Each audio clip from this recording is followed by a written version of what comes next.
ఇట్లా మళ్ళీ ఇట్లా పైకి పిట్ట కొంచెం కూతగనం అనే సామెత మీరు వినే ఉంటారు కదా. సో దానికి ది బెస్ట్ ఎగ్జాంపుల్ నెల్లూరులో ఉన్నటువంటి ది రాయలసీమాస్ హోటల్. అక్కడ ఫుడ్ అంతా బాగుంటుందని తెలిసిన తర్వాత అక్కడికి వెళ్ళి తినకుండా ఎట్లుంటాం మేము.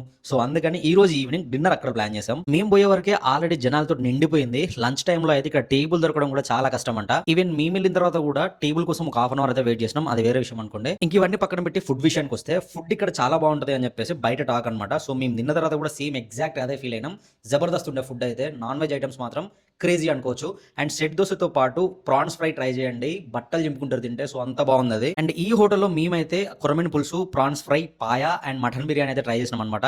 జబర్దస్త్ ఉండే ఫుడ్ అయితే. టేస్ట్ విషయానికి వస్తే మాత్రం అసలు నెక్స్ట్ లెవెల్ అని చెప్పాలి. అండ్ ఇక్కడ ఇంకొకటి ఫేమస్ ఏంటి అంటే రాగి సంకటి అయితే ఫేమస్ అనమాట. కానీ మేము వెళ్ళేసరికి అదైతే అయిపోయింది. సో నెక్స్ట్ టైం ఎప్పుడైనా మళ్ళీ వచ్చినప్పుడు కంపల్సరీ ట్రై చేస్తాయి ఇక్కడ. కానీ ఇప్పుడైతే అయిపోయింది. మా ఫ్రెండ్స్ ఈ ఫుడ్ అయితే మస్త్ ఎంజాయ్ చేసుకుంటున్నా తింటున్నారు. సో దానికి రీజన్ సాయికృష్ణ గారు. So first of all we should say thanks to Saikrishna గారు. ఎందుకంటే తనే ఈ ప్లేస్ అయితే సజెస్ట్ చేశారు మాకు. అండ్ ఇక్కడ ఇంకో స్పెషల్ ఏంటి అంటే వైట్ రైస్ ప్లస్ రసం అనమాట. సో ఇది deadly combo and compulsory try చేయాల్సిన కాంబో.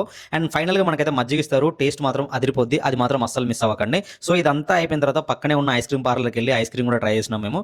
ఐస్ క్రీమ్ అయితే ఫ్లాప్ అయింది. అది వేరే విషయం అనుకోండి. అండ్ నెల్లూరులో ఇంకా వేరే ఏమైనా ఫేమస్ ప్లేసెస్ ఉంటే నాకైతే కామెంట్ బాక్స్ లో కామెంట్ చేయండి. అండ్ నెక్స్ట్ వీడియోలో మళ్ళీ కలుద్దాం. Until then bye.